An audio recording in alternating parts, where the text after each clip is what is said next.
In this video, we're looking at the impact on Australia of protectionist policies in other countries. In our previous video, we looked at the impact on Australia of a reduction in its own protection policies. Here we're looking what happens with other countries' protection policies. How will that affect Australia? So with that convoluted explanation, here we are in the syllabus. We're at this dot point here. The implications for Australia of protectionist policies of other countries and trading blocs. So what does this even mean? How do protectionist policies in other countries affect Australia? And hint, it's not good news. A couple of key terms, trading blocs. A trading bloc is when a number of countries join together in a formal agreement that excludes others. The EU is a perfect example. So members of a trading bloc get sweet deals between each other and non-members are penalised. In general, in looking at this syllabus point, when other nations protect their industries, Australia suffers. Check out this example. Another country puts a tariff on Australia's exports. This makes Australia's exports more expensive, less competitive, probably sell less.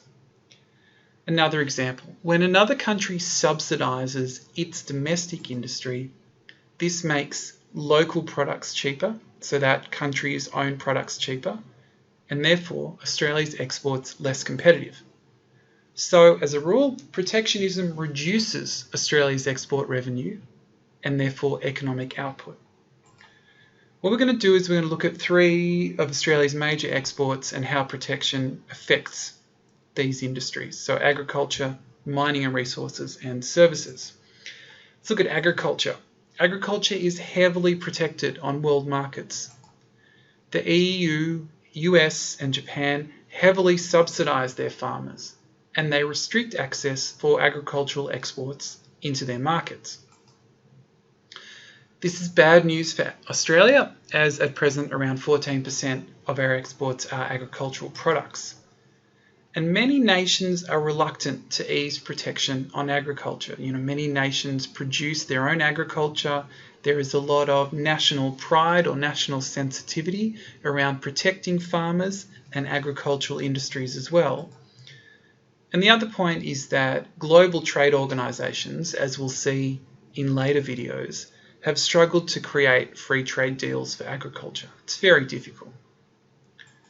Let's have a look at mining and resources. Mining and resources, in contrast to agriculture, there are few barriers to trade. This is because other countries don't have the ability to produce the same quantity or quality of resources that Australia can provide through trade. Let's go back one. So that in terms of mining and resources, few barriers to trade, the ability to sell a high volume of exports. And hasn't Australia done that? Okay, now we're looking at services. Remember that Australia is trying to increase the importance of service exports, trying to increase the proportion of our export base that includes services. But the issue is that services can actually face large barriers to trade.